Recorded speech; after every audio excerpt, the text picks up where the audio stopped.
Hey guys, this is Hardy Boy, and I'm doing a story time about the first time that I tripped on Adderall.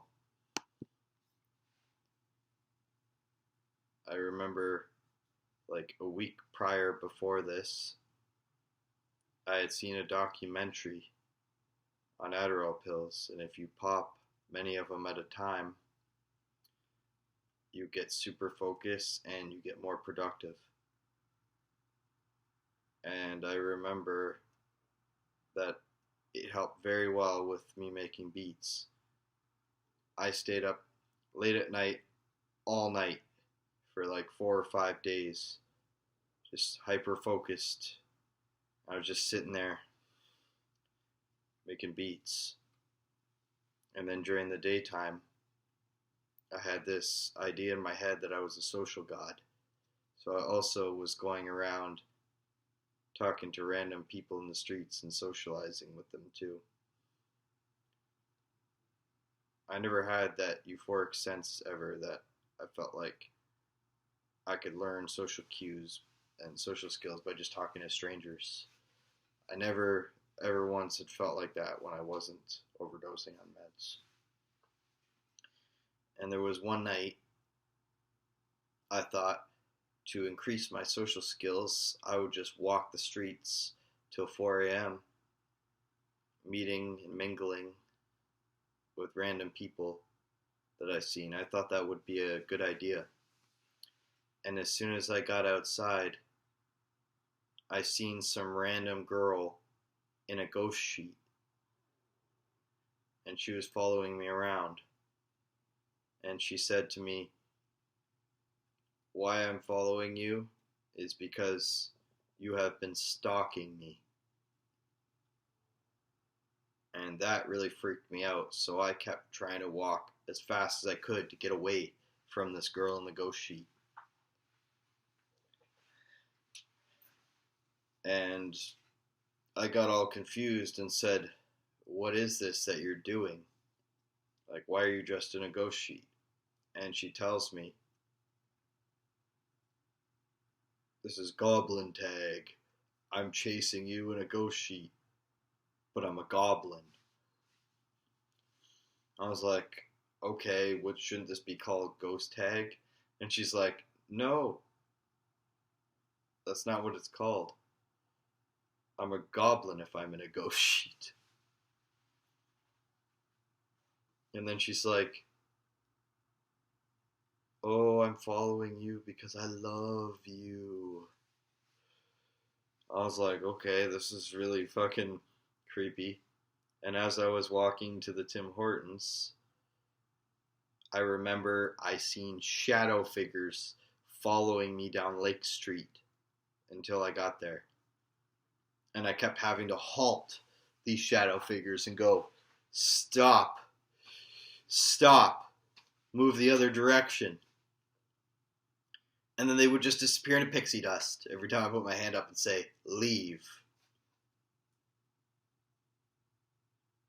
And then when I got to Timmy's, I seen a hallucination of my old elementary school friend, Ryan, being at J-Rocks. So in front of a bunch of random people, I yelled, "Oh my God, it's my friend Ryan." I ran over there. Delusion went away and nobody was there. And I was just thinking to myself, what the fuck? Wasn't there someone just there? And I got confused. I'm like, this is very strange.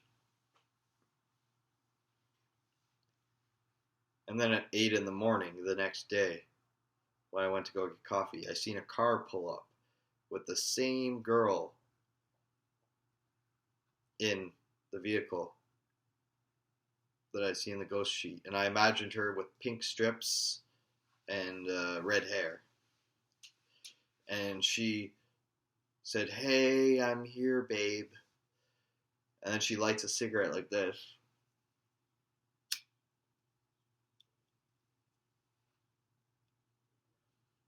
And then says, "I love you." And then she blew a kiss to me while she was sitting in a car looking in my direction. And the whole time I was there, she had her so-called, in my head, what I was told was her brother. She was driving around with him around the Tim Hortons. And I thought for a fact that that girl was real. Because when I seen that car that wasn't there, I thought that everybody else was seeing the same thing I was seeing.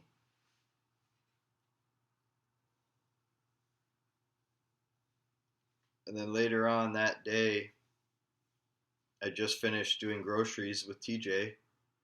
And when I got home, I threw all my groceries in the closet because I thought I heard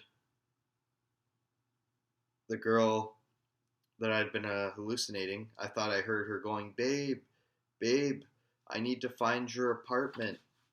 And then all the other people I could hear around me were saying, "Get out of here. You don't belong here. You shouldn't be here." And she kept on going, "No, no, but I need to see Corey. I need to hang out with him." And I kept on hearing repetitive footsteps of her going up and down the elevators. And that whole time that I was hearing those sounds, it was all in my head. She was not actually coming to my apartment. And those sounds that I heard of her footsteps weren't real. My grandpa took me down to every floor of my fucking apartment and finally convinced me there is no girl coming up to see you. And I was like, well, how is there no girl here? I've heard her coming up the stairs and heard a voice. And I thought I'd heard my superintendent telling her to leave.